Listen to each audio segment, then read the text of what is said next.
ধারাবাহিকের শুরুতেই আমরা দেখতে পাই পুলিশ এসেছে মোহনাকে গ্রেপ্তার করে নিয়ে যেতে। তখন মোহনা বলে, আপনি শুধুমাত্র শুভলক্ষ্মীর কথায় আমাকে গ্রেপ্তার করতে পারেন না।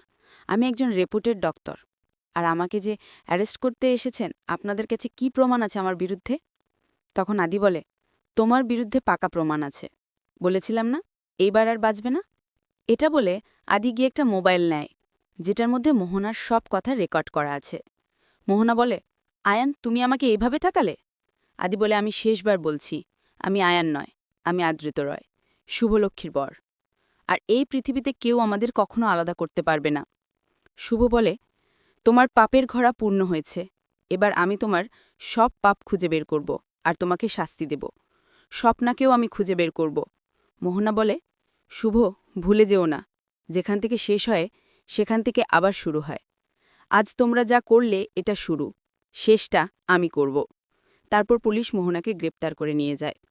তারপর আদি আর শুভও সেখান থেকে বেরিয়ে যায়। বের হবার পর দূর থেকে তুফান সিটি বাজিয়ে তাদের ইশারা দেয়।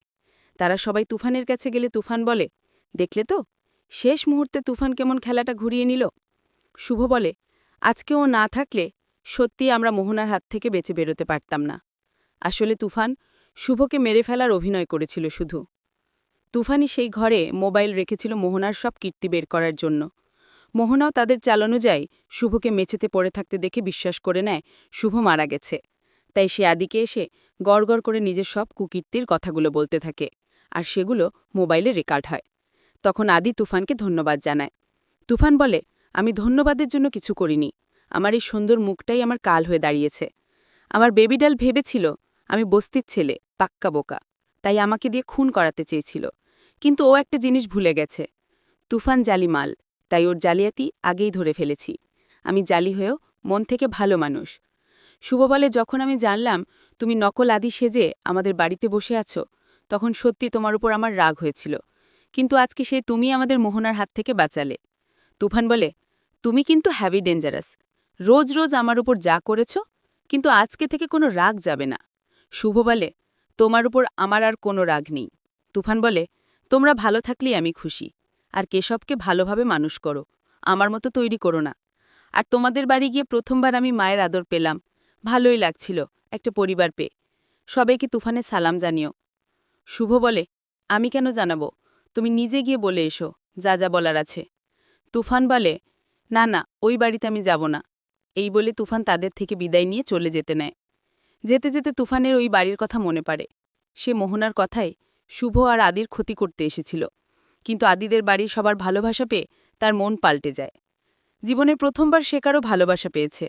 এসব ভাবতে ভাবতে তুফানের চোখ দিয়ে অশ্রু চলে আসে। জীবনে প্রথমবার তুফানের কোনো কিছুর জন্য কষ্ট হচ্ছে। শুভ দূরে দাঁড়িয়ে বলে, তোমার সাথে আর দেখা হবে কি না জানি না, তুমিও ভালো থেকো। পরের সিনে দেখা যায় শুভ তাদের বাড়িতে ঢুকতে ঢুকতে আদিকে বলছে, তুমি এখনই কাউকে কিছু বলতে যেও না। আদি বলে, এটা নিয়ে তো আমাদের আগেই কথা বলা হয়ে গেছে, এখনই বলবো না, ধীরে সুস্থে সবাইকে সবটা জানাবো। শুভ বলে, আসলে তুমি এতদিন যে বাড়িতে ছিলে না, এটা শুনে ওরা শখ খেয়ে যেতে পারে। বাবার শরীরটাও ভালো নেই, এসব কথা না জানানোই ভালো। তারপর আদি বাড়ির ভেতর চেঁচামেচির আওয়াজ পায়।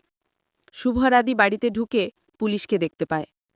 শুভ আর আদি প্রশ্ন করলে পুলিশ অফিসার বলে, এই তো এতদিনে পাখি ধরা পড়ল, অনেক দিন ধরেই ধরার চেষ্টা করছি। সেদিনও তুই একটার জন্য বেঁচে গেলি, কিন্তু আজকে আর পারবি না। আদি বলে, আপনারা কি বলছেন, আমি কিছু বুঝতে পারছি। পুলিশ বলে, এবার ন্যাকা সাজা হচ্ছে? ওই দিন যখন মারপিট করে আমাদের দেখে পালিয়েছিলি, ওই দিনই আমাদের সন্দেহ হয়েছিল। আদি বলে, কিন্তু আপনারা আমাকে অ্যারেস্ট করবেন কেন? আমি কি করেছি? পুলিশ বলে, এত পুলিশকে ঘোল খাইয়ে এখন আবার অ্যাক্টিং করছিস? জেলে গিয়ে অ্যাক্টিং করিস? বাড়ির সবাই পুলিশকে বোঝানোর চেষ্টা করে। পুলিশ বলে, তুফান জেল পালানো আসামি। তখন ছোটকা বলে, এই শুভ, পুলিশ এগুলো কি বলছে? আদি নাকি জেল পালানো আসামি, আর তুফান নাম হলো কিভাবে? তখন শুভ বুঝতে পারে পুলিশ তুফানকে নিয়ে যেতে এসেছে, কিন্তু এখন সে প্রমাণ করবে কিভাবে যে এটা আসল আদি, তুফান নয়। আজকের পর্ব এখানেই শেষ।